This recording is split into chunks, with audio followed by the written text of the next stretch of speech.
And gold buyers, మీ కష్టాల్లో నమ్మకమైన మీ ఆత్మీయ నేస్తం. సో తర్వాత ట్రిపుల్ ఆర్కి ఆ అనౌన్స్మెంట్ వచ్చినప్పుడు అది మీరు చాలా ఆనందపడి ఉంటారు. అంటే చాలా ఎప్పుడో ఫీల్ అయ్యాను మీ నన్ను చాలా ఇంటర్వ్యూ చేసినప్పుడు మీరు ఇట్లా అన్నారు కదా అది ఇది అంటే చెప్పిన ఆయన కొమరం భీమ్ అనే పేరుని ప్రపంచవ్యాప్తంగా ఆయన తీసుకొస్తున్నాడు. అంతకంటే మంచిదేముంది. మేము కొమరం భీమ్ తీసినప్పుడు ఎవరున్నారు అప్పుడు అన్నరాజయ్య గారు సాహు నవలు రాసిన ఒకటే ఉండింది అంతకుముందు.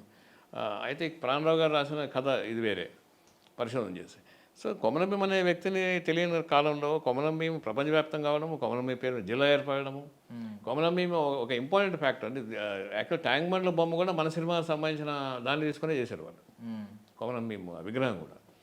సో ఇవన్నీ జరిగినాయి. తర్వాత సంతోషం అనిపించింది. అంటే మనం ఎక్కడ ప్రయాణం మొదలుపెట్టినాము ఒక చిన్న విత్తనం వేస్తే చెట్టు అయిపోతుంది కదా, అట్లాగా అని అనిపించింది.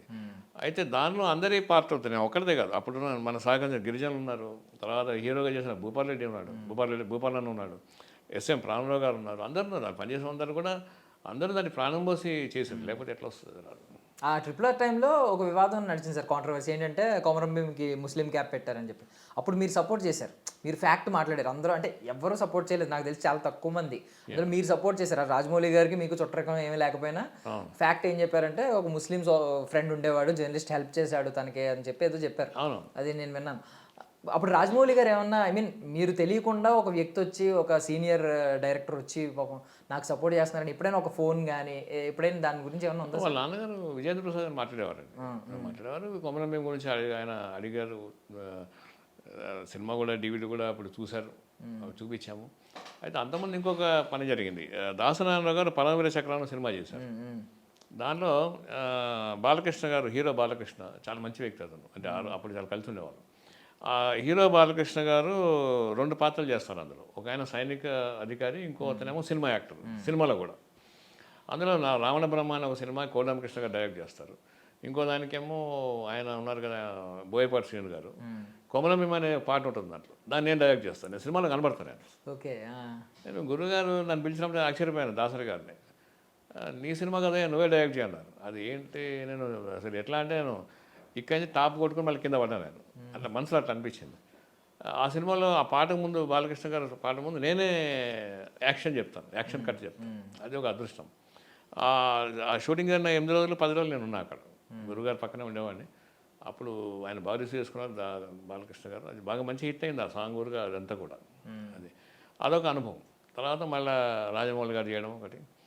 తర్వాత ఈ యాక్చువల్గా కొమరం భీమ్ అనేది పార్ట్ 2 చేద్దామని ఎప్పటి నుంచి అనుకుంటున్నా కానీ అది చూడాలి ఎట్లా కుదురుతుంది. అంటే ఆయన తదనంతరం ఆయన ఇన్ఫ్లుయెన్స్ ఎట్లా సొసైటీ మీద ఉంది అనేది కావాలి. మీరు హిందీలో రీమేక్ చేస్తున్నారు మాకైతే ఒక అది. కానీ సినిమా అనేది ఎట్లా ఉంటుంది అంటే అది అనుకున్నామని జరగవు, పాట ఉంది కదా, అది అనుకోలేమని ఆగవు. అందుకని ఇప్పుడు మాకు ఐడియా ఉంది. ఇప్పుడు మాకు స్టూడియోలో మేము ఏఐ బేస్డ్గా ఉన్నాం, టెక్నీషియన్స్ ఉన్నారు, కొన్ని బయోపిక్స్ చేస్తున్నాం వేరే వాళ్ళది. మనకు అద్భుతమైన బయోపిక్ స్టార్ట్ చేసాం, జరుగుతుంది.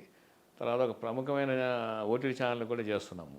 సో ఇవన్నీ జరుగుతున్నాయి. కాబట్టి ఇప్పుడు మనకి టెక్నాలజీ మన దగ్గరకు వచ్చిందండి. యాక్చువల్గా ఇప్పుడు కావాల్సిందంటే ఇప్పుడు టెక్నాలజీ నా ఒక్కడికే కాదు, అందరికీ అందుబాటులో ఉంది. అది ఇప్పుడే కాదు, ఇంతకుముందు షార్ట్ ఫిల్మ్ తీసేవాళ్ళు, చిన్న సెల్ ఫోన్లో సినిమా తీసేవాళ్ళు కదా. ఇప్పుడు ఏదో ఇంకా బాగా చేయొచ్చు, 2 కలపచ్చు. అయితే ఇప్పుడు నేనేమంటున్నా అంటే ఇప్పుడు ఈ గన్ను మన చేతిలో ఉందనుకోండి, అది మన కంటెంట్, మన సంకల్పం, అది దేశం కోసమా లేకపోతే ఉగ్రవాదం కోసమా అనేది మన చేతిలో ఉంటుంది. సో ఇవాళ అలా ఉంది. అయితే కాకపోతే కొంచెం ఓరియంటేషన్ ఇవ్వాల్సిన అవసరం ఉంది యూత్కి. అంటే ఎవరైతే ఈ షార్ట్ ఫిల్మ్ తీస్తున్నారో వాళ్ళకి డిఫరెంట్ ప్లాట్ఫామ్స్ మీద ఎలా తీయాలి, కంటెంట్ వైజ్ ఎలా తీయాలి, టెక్నికల్గా మీరు కొడితే యూట్యూబ్లో ట్విట్టర్లో వచ్చేస్తుంది ఎట్లా తీయాలని, ఏం చేయాలని తెలియాలి. ఆ కంటెంట్ కోసమే కొంచెం వర్క్ చేయాలి. నేను కూడా అప్పుడప్పుడు ఎవరన్నా కాలేజీలో పిలిచిన వెళ్ళి చెప్తుంటాము, మా సర్కిల్లో మేము డిస్కస్ చేస్తాము.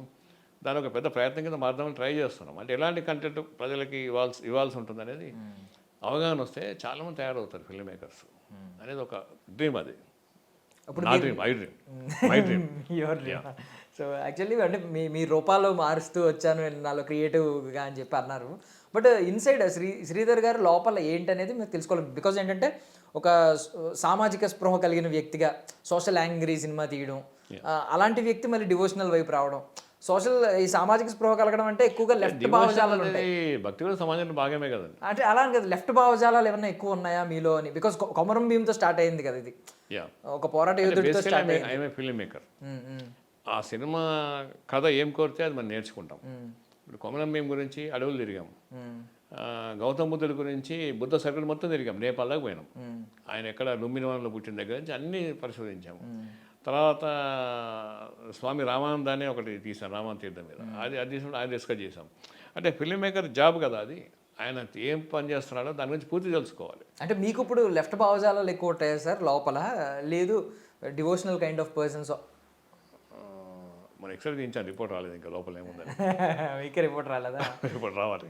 నేనేమంటానంటే లెఫ్ట్ రైట్ కాదండి, సమాజం కోసం తప్పించడమే ఒక కళాకారుడి పని.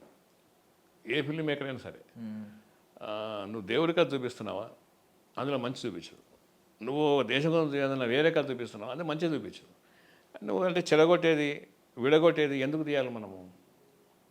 అది తీయకూడదు అనుకుంటాను నేను. మీరు వేసి సినిమా తీసినా ఏం తీసినా, నేను సాయిశంలో తీశాను, అది చాలా డిఫరెంట్గా తీశాను. సాయిశంలో ఆ రోజుల్లో పెద్ద హిట్ అది. తర్వాత ఆదిపరాశక్తి చేశాను, అందులో కూడా డిఫరెంట్ వాదాలు పెట్టాము మేము. అంటే ఇప్పుడు కొలెక్టివ్గా ఇప్పుడున్న వర్తమాన సమాజంలో ఉన్నవన్నీ కూడా నేను చూపించాను దాంట్లో. ఇప్పుడు మాయాబజార్ సినిమా ఉంది, మాయాబజార్లో అన్న వదిన, తర్వాత బావ మరిది మనదలు ప్రేమలు ఉన్నాయి కదా, కాస్ట్యూమ్ మాత్రమే పౌరాణికం, బట్ మొత్తం భావాలన్నీ భావోద్వేగాలు ఎమోషన్స్ అన్నీ కూడా సామాజికము సమకాలీనం. సో నేను అదే ఇష్టపడతాను యాక్చువల్గా. సో అందుకని ఏది లెఫ్ట్ ఏది రైటు అనేది కాకుండా సినిమాకి ఏది రైట్ అని ఆలోచిస్తాం.